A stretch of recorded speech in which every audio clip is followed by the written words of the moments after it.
달린 행악자 중 하나는 비방하여 이르되 내가 그리스도가 아니냐 너와 우리를 구원하라 하되 하나는 그 사람을 꾸짖어 이르되 내가 동일한 정죄를 받고서도 하나님을 두려워하지 아니하느냐 우리는 우리가 행한 일에 상당한 보응을 받는 것이니 이에 당연하거니와 이 사람이 행한 것은 옳지 않은 것이 없느니라 하고 이르되 예수여 당신의 나라에 임하실 때에 나를 기억하소서 하니 예수께서 이르시되 내가 진실로 내게 이르노니 오늘 내가 나와 함께 낙원에 있으리라 하시니라.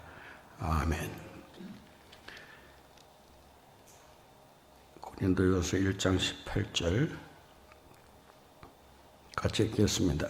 십자가의 도가 멸망하는 자들에게는 미련한 것이요 구원을 받는 우리에게는 하나님의 능력이라. 아멘. 오늘 본문 말씀에 보면 최고의 행운아 한 사람이 등장하고 있고 반면에 최악의 불운아 한 사람이 동시에 똑같은 현장에 똑같은 상황 속에 똑같은 죽음을 맞이하면서 등장하고 있습니다. 똑같은 상황 속에 처해 있지만 이 두 사람의 운명은 한 사람은 최고의 행운아로 한 사람은 최악의 불운아로 나뉘어지고 있는 것을 보게 됩니다. 오늘 본문 말씀 39절에 보면 십자가에 달린 행악자 중 한 사람이 예수를 비방하면서 이렇게 말합니다. 내가 그리스도가 아니냐 너와 우리를 구원하라 라고 하면서 예수님을 한껏 조롱하고 비웃고 있는 것을 보게 됩니다. 이 말은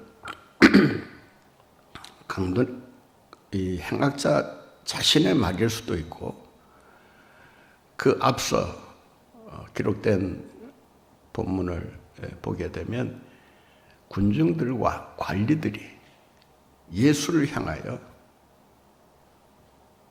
너와 우리를 구원하라. 내가 그리스도라면, 내가 메시아라면 충분히 그럴 능력이 있지 않느냐. 왜 그런 능력이 있으면서도 십자가에 가장 나약한 모습으로, 수치스러운 모습으로 죽어가야 하느냐.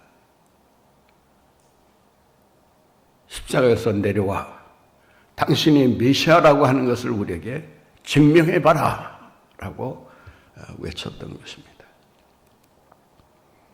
아마 이 강도도 그 군중들과 관리들의 그 조롱 섞인 말을 들으면서 아 그래 옳은 말 아니냐. 메시아라면 충분히 그럴 능력이 있지 않느냐.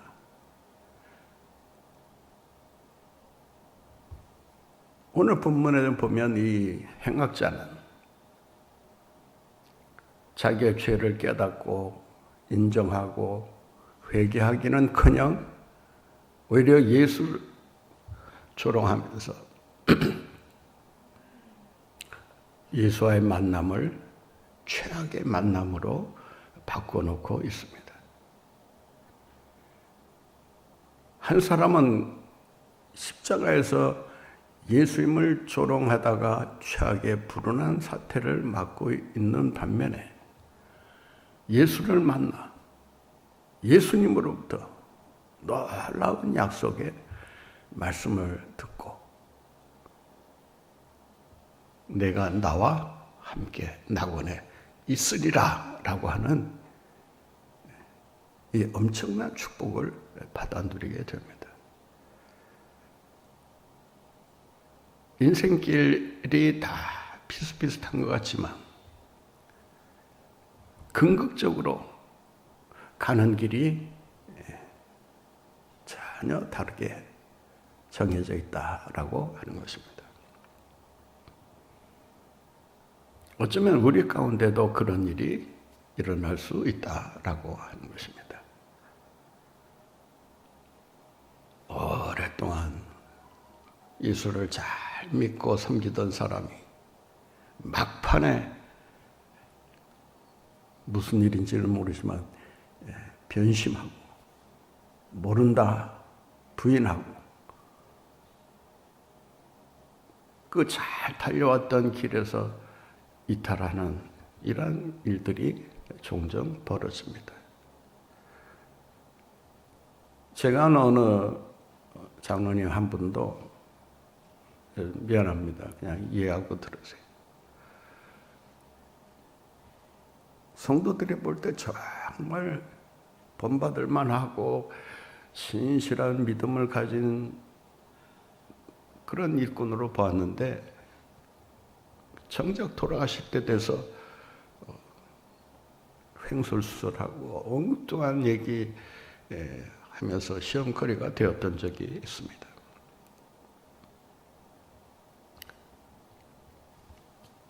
우리의 인생길이 미안합니다.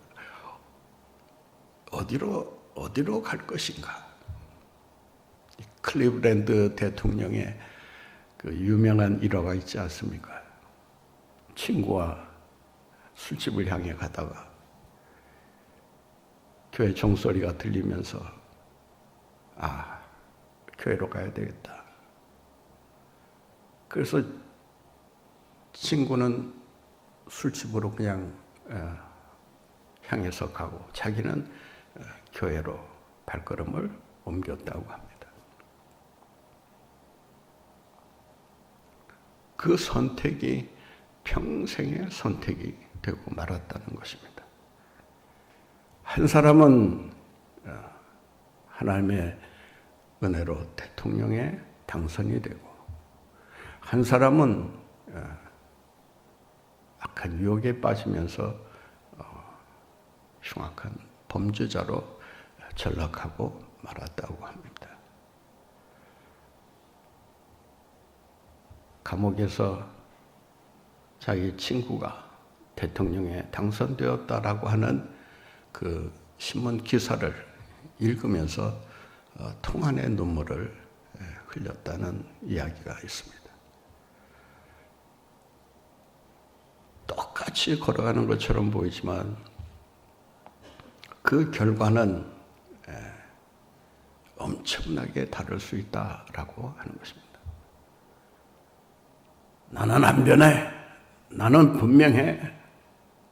나는 틀림없어. 라고 자신만만해할지 모르지만 사실 자신만만해할 사람은 이 세상에 아무도 없다라고 하는 것입니다. 오늘 본문에 보면 마지막 순간에 예수님의 말씀을 듣고 그 자리에서 회개하면서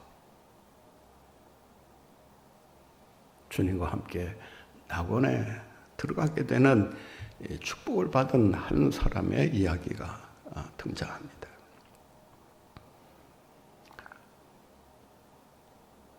그는 조롱하는 동료인지 공범인지 주범인지는 잘 모르겠지만 그 행악자를 향해서 이렇게 이야기를 합니다. 본말씀 40절부터 한번 보겠습니다.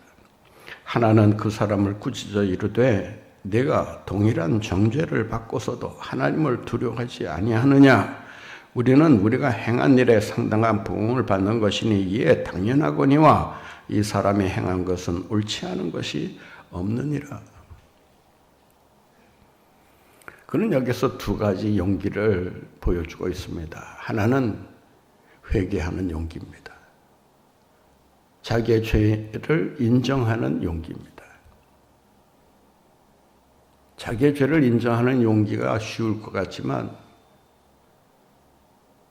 이것처럼 어려운 것이 사실 없습니다. 요즘 한청 시인의 재판을 아마 지켜보고 계실 텐데 한 사람은 내가 지은 죄, 내가 지은 죄만큼 받겠다. 벌을 받겠다. 양심 선언하고 사실을 있는 그대로 고백하면서 선처를 구하는 이런 한 사람이 있는 반면에 끝까지 나는 모른다. 그런 일 없다. 결과가 어떻게 나타날지는 모르겠습니다만은 만약 이것이 사실이라면 분명 한 사람은 거짓말하고 있는 것이 분명할 것이고 한 사람은 정말 자기의 죄를 뉘우치면서 조금이라도 그 형벌을 모면하기 위한 그런 노력을 하고 있다라고 말할 수 있습니다. 문제는 누가 구원받을 것이냐라고 하는 것입니다. 오늘 본문에 보면 이 사람은 예수님으로부터 놀라운 축복의 말씀을 듣습니다. 오늘 내가 나와 함께 낙원에 있으리라. 여러분, 이 음성을 듣는 여러분 되시기를 바랍니다. 이 음성이 들려와야 해요.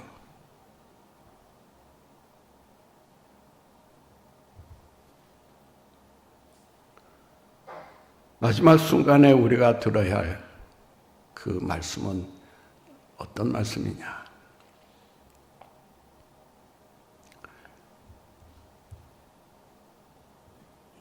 이 말씀을 듣는 순간 그 행악자의 마음이 어떻겠습니까?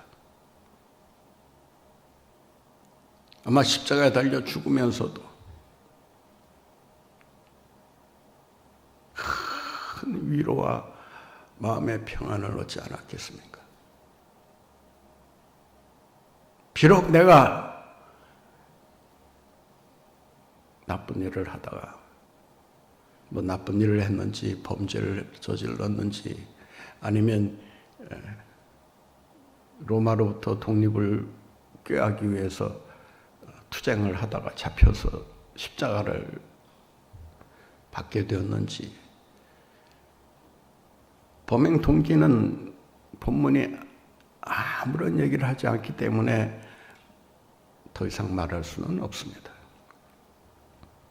그러나 중요한 것은 그가 어떤 과거의 삶을 살았든지 간에 오늘 구원이 선포되고 있다라고 하는 것입니다.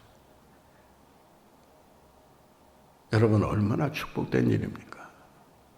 얼마나 은혜로운 일입니까?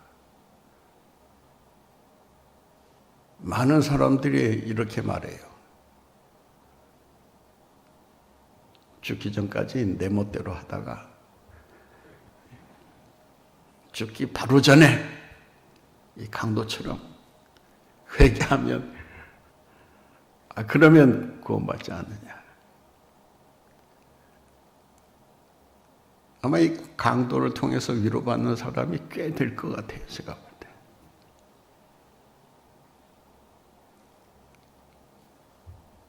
그런데 그런 은총은요, 하나님의 특별한 은총 가운데 이루어지는 일이지 누구에게나 임하는 은총이 아니라고 하는 거예요.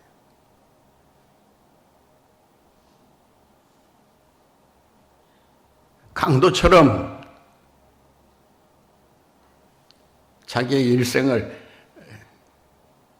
악한 일을 하다가 마지막에 회심하고 돌아서서 예수님을 따르게 되는, 예수님을 믿고 구원받게 되는 이런 경우도 없지 않아 있어요. 정말 그 숨이 지는 그 마지막 순간에 예수님을 고백하는 분들이 없지 않아 있습니다. 우리가 이 말씀을 통해서 희망을 놓치지 말아야 되는 것은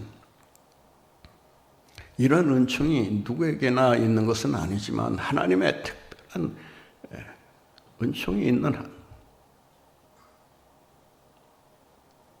이런 은혜를 우리가 마지막에 누릴 수 있다라고 하는 것입니다.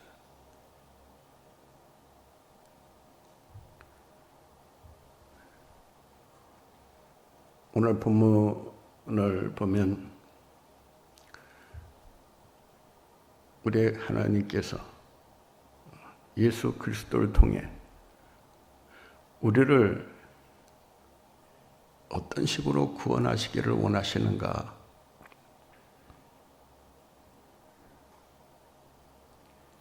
우리가 구원받기 위해 주님 앞에서 해야 할 일이 무엇인가?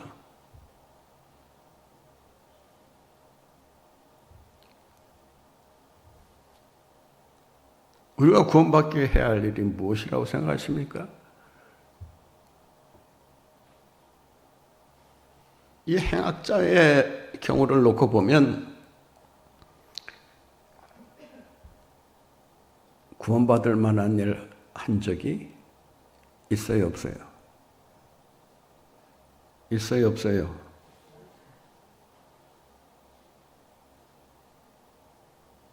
본문에 보면 행악자라고 되어 있어요. 마태복음과 마가복음은 강도라고 이렇게 표현합니다.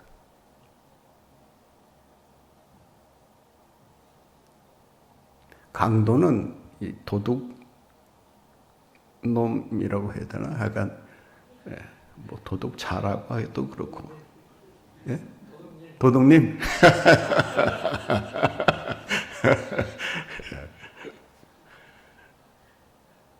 단순한 물건을 훔친 사람이 아니에요. 그 강도라고 하는 그 단어는 아주 그 끔찍한 범죄를 저지른 중범자를 가리킬 때 사용하는 말입니다. 강도가 되었든 행악자가 되었든 이 사람은 구원받을 만한 자격이 이 지금 마지막 순간까지 아무것도 없었어요. 구원받을 만한 조건이 하나도 없는 거예요.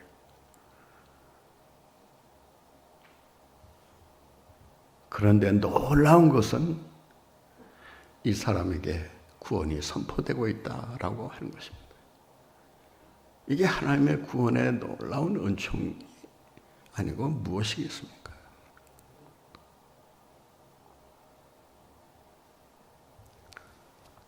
오늘 본문은 예수님께서 십자가를 지시면서까지 구원 사역을 놓지 않고 계셨다라고 하는 것입니다.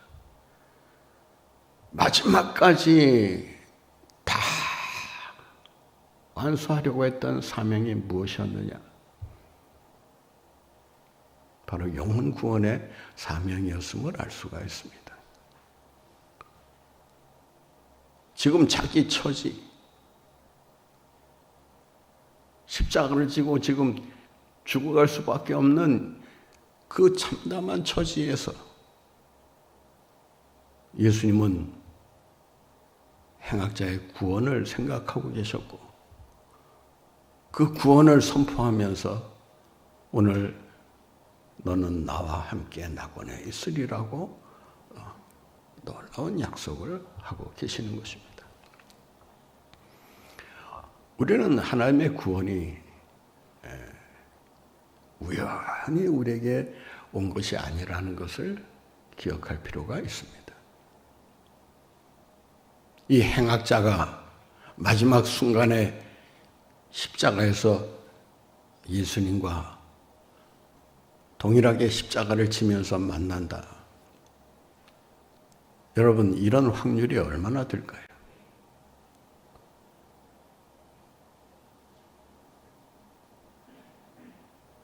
아마 많은 행악자들이 그냥 십자가에 달려서 속절없이 죽어갔을 거예요.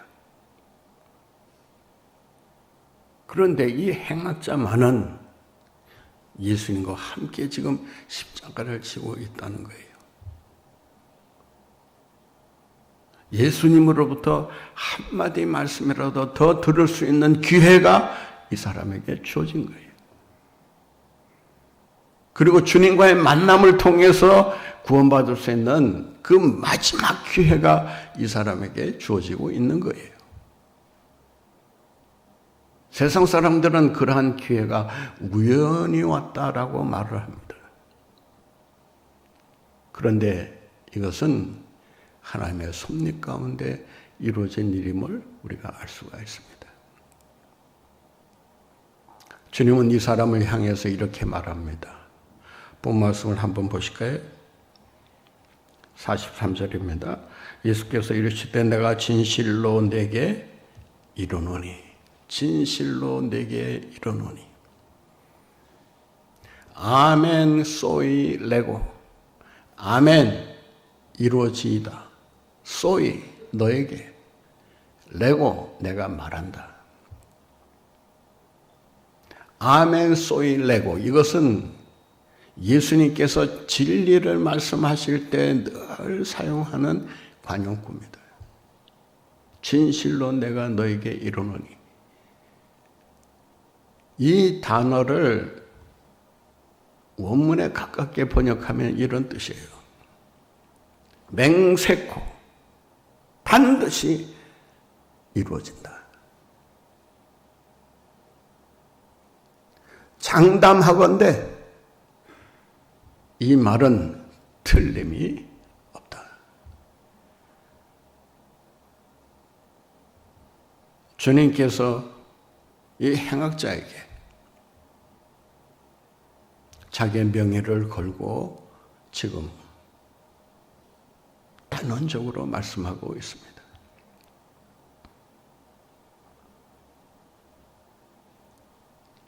여러분이 우연한 기회에 예수님을 믿고 동네 중학교에 오게 된 것처럼 생각하실지 모르지만 여기까지 오시게 된 그 모든 경로에는 하나님의 섭리가 작용하고 있었는 줄로 믿습니다.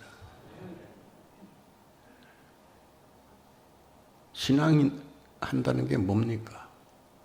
뭘 믿고 사는 겁니까? 하나님의 나의 삶을 주관하신다는 거 아닙니까? 구원도 내가 받고 싶다고 해서 받은 거 아니지 않습니까?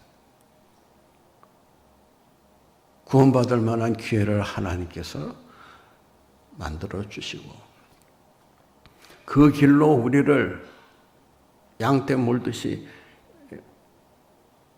주님께서 이렇게 저렇게 우리를 몰고 오셔서 지금 여기에 우리가 앉아 있는 거 아니겠습니까?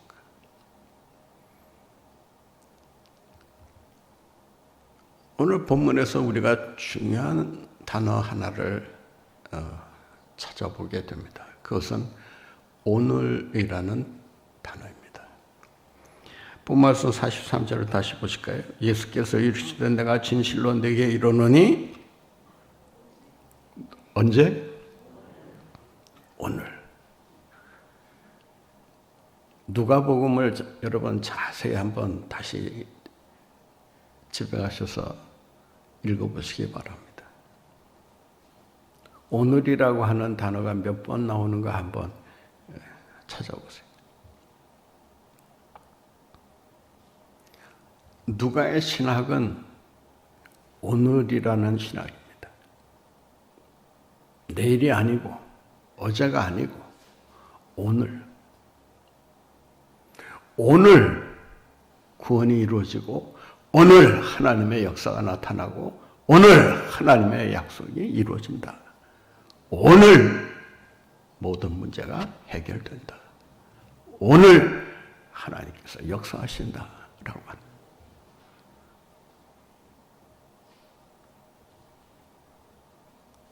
우리는 막연히 내일 정도 되면 상황이 달라지지 않을까. 그저 막연한 기대를 하면서 살아갑니다. 믿는다고 하지만은 지금 오늘 나타나겠는가? 예수님의 탄생에 대한 기록을 보면 2장 11절에 이렇게 말합니다. 오늘 구원이 이 세상에 이르렀다라고 말합니다. 예수님의 탄생을 기록하면서 그 시점을 오늘이라고 밝히고 있습니다. 오늘 구원이 세상에 왔다라고. 4장 21절 말씀에 보면 예수님께서 처음 구약의 말씀을 선포하시면서 제자들에게 하시는 말씀이 있습니다. 이 글이 너희 귀에 응했느니라.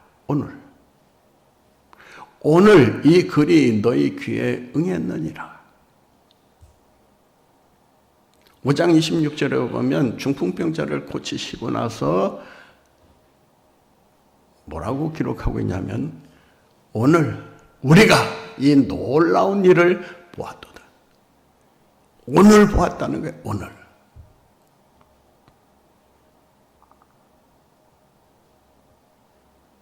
예수님께서 병자를 고치신 것을 보고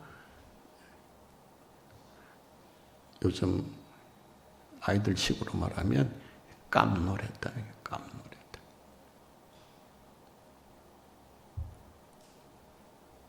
깜놀했다는 말이 뭔지 아세요?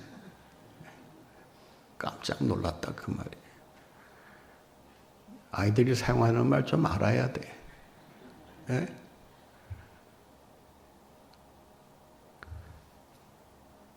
여러분, 깜놀할 일이 오늘 이루어질 줄로 믿습니다. 오늘 이루어지는 거예요. 19장 5절에 보면 삭개오의 이야기가 나옵니다. 예수님께서 삭개오에게 이렇게 말합니다. 오늘 너희 집에 유하여야 되겠다. 그리고 9절에 이렇게 기록하고 있습니다. 오늘 구원이 이 집에 이르렀다. 오늘 이르렀다. 오늘 본문 말씀에도 오늘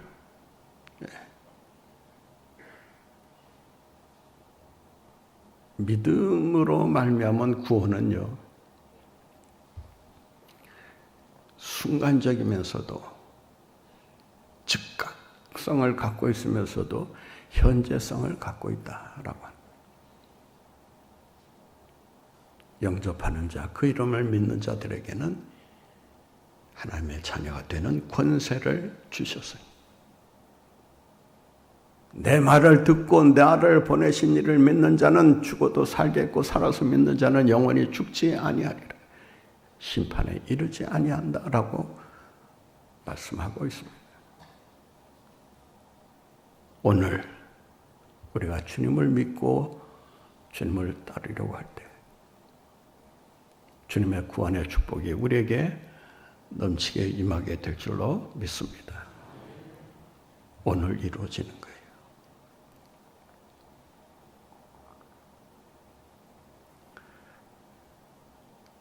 더 나아가서 오늘 본문에 보면 우리가 이 말씀을 통해서 명심해야 될, 마음에 새겨야 될 아주 귀중한 단어가 나옵니다. 한번 다시 보세요. 43절. 오늘 내가 나와 함께 낙원에 있으리라. 낙원에 있으리라가 중요한 게 아니에요. 중요한 것은 뭐예요? 예수와 함께예요. 예수와 함께. 예수와 연합하여. 우리 주님과 함께 있는 그곳이 바로 낙원이요, 하나님의 나라인 줄로 믿습니다. 그래서 우리가 찬양하잖아요. 높은 곳이나 거친 들이나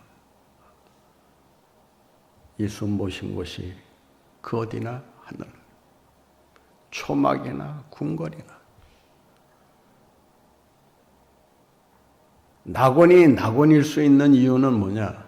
여기서 말하는 낙원은 그 헬라어로 말하면 파라데이소스예요. 파라데이소스. 영어식으로 파라다이스라고 하잖아요. 예? 천국이라는 말을 파라다이스라고 하는데 여기서 온 말이에요.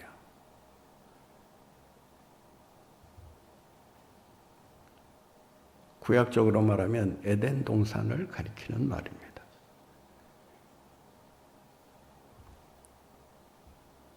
그러니까 하나님께서 우리에게 낙원을 약속하시는데 그 낙원은 왜 낙원이냐? 바로 예수님과 함께 있는 곳이기 때문에 낙원이라는 거예요. 여러분, 여러분의 살고 있는 삶의 현장이 참 거친 들처럼 보이고 높은 산처럼 보이고 사람이 살 곳이 못 되는 그런 험악한 곳이라도 예수와 함께라면 바로 그곳이 하나님의 나라인 줄로 믿습니다. 하나님의 나라를 살아가는 삶의 축복이 바로 여기에 있는 것입니다. 사랑하는 성도 여러분, 오늘 주님은 강도에게 선포하신 이 놀라운 축복의 말씀을 오늘 여러분 한 사람 한 사람에게 선포하고 계십니다. 이 말씀은 행악자에게 주시는 말씀이 아니라 나에게 주시는 말씀이라고 하는 것을 우리가 다시 한번 기억하고 이 말씀을 나에게 주시는 말씀으로 받아야 하는 것입니다. 그런 의미에서 여기에서 너라는 이 단어에 여러분의 이름을 붙여가면서 한번 읽어볼 수 있기 바랍니다. 43절 같이 읽겠습니다. 예수께서 이르시되 내가 진실로 네게 누구에게? 나에게 이르노니 오늘 네가 나와 함께 낙원에 있으리라.